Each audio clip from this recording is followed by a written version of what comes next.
gente tem sempre o quadro de saúde aqui. Você pode sugerir temas para o quadro de saúde pelo 99588-2374. Eu vou repetir pelo WhatsApp mesmo, 99588-2374. E pode mandar perguntas ou opiniões a respeito dos nossos temas. Vai começar então o quadro de saúde, hoje um pouquinho diferente.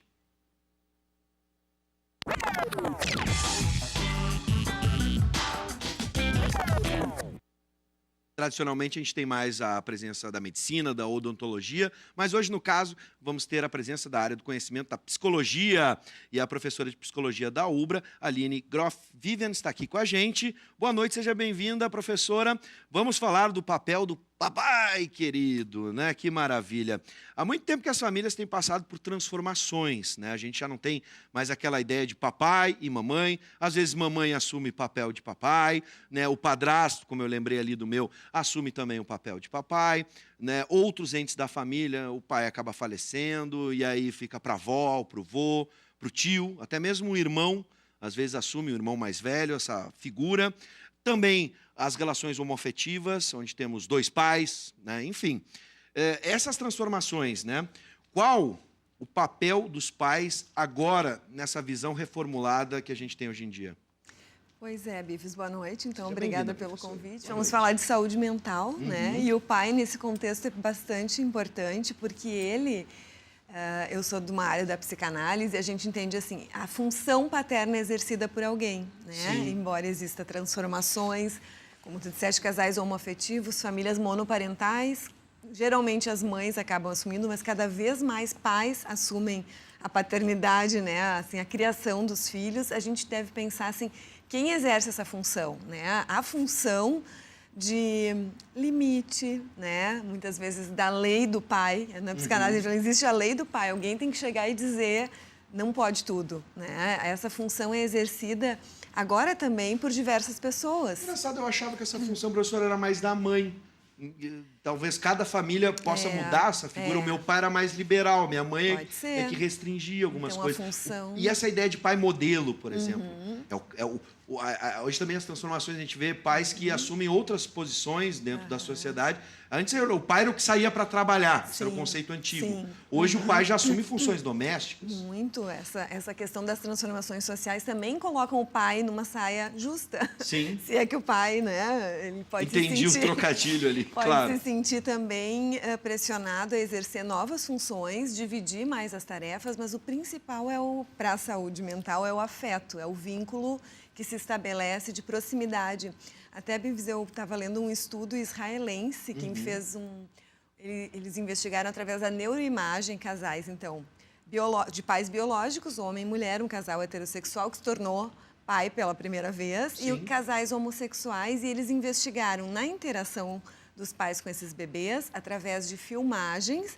Eles levaram os pais, depois de uma semana de interação, olha aqui tu com o teu filho, olha como é que é a tua relação com ele, e fizeram exames de neuroimagem. Coletaram sangue para verificar a ocitocina, que é aquele hormônio também que é liberado, né, do bem-estar. E ambos, né, os grupos de casais heterossexuais e homossexuais tiveram as mesmas alterações cerebrais nos centros de atenção, experiência e fortes emoções a partir da vinculação. Então, a gente pode pensar, né, dois pais homossexuais e pai e mãe biológicos têm as mesmas áreas do cérebro alteradas quando eles têm que cuidar de um filho. Aqui tem um outro dado que me chamou a atenção. De acordo com o especialista da Associação Brasileira de Medicina Psicossomática, por exemplo, a ausência dos pais na formação pode ser responsável por alguns casos de obesidade. Obesidade infantil. A criança se torna mais ansiosa.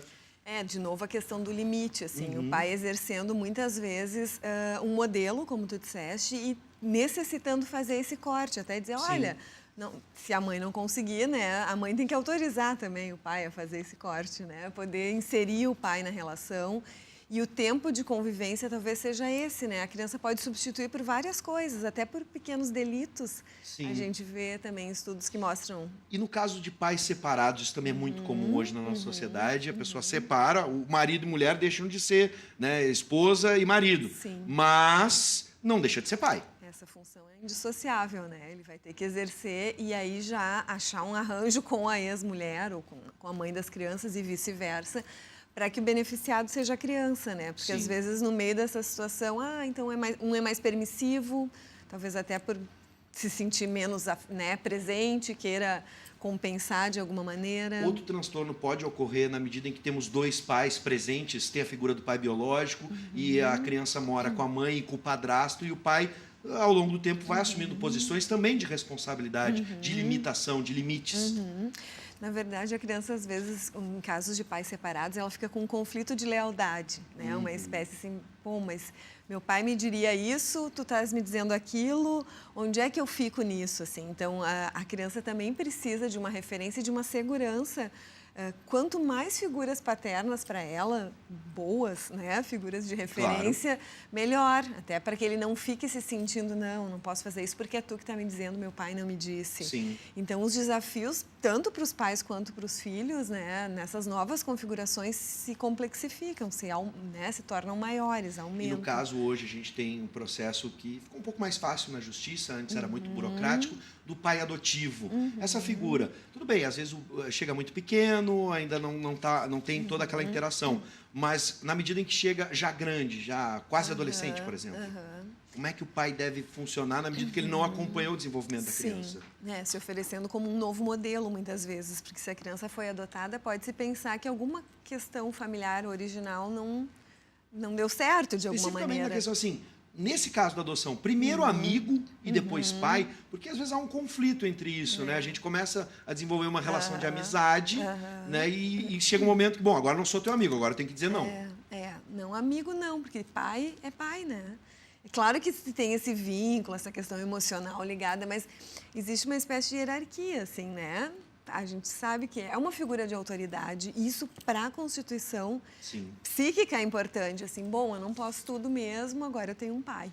Professora Aline, para fechar, se a gente pudesse dar um conselho hoje para um bom pai na vida moderna ou pós-moderna, ou na modernidade líquida, como é que a gente faz hoje? Qual seria a grande dica? Conecte-se com o seu filho. Conecte, gostei. Com a criança, com o adolescente, não com o adulto. Significa adicionar no Facebook. Não, conecte-se, né? Pessoalmente, acho que nada na paternidade pode ser substituído por uma máquina, por um aplicativo, né? O humano é essencial, então tempo com a criança, com o adolescente, enfim, não importa a idade, né? A gente é sempre filho também, né? À medida em que nascemos de alguém. Os pais mais jovens vão ser mais fácil, vai jogar um videogame, essas coisas vão dividir, né? Mas também, assim, olho no olho, às vezes, né? Uma praça, as coisas mais simples que parece que se perdem, precisam continuar existindo. Opa, tô ouvindo.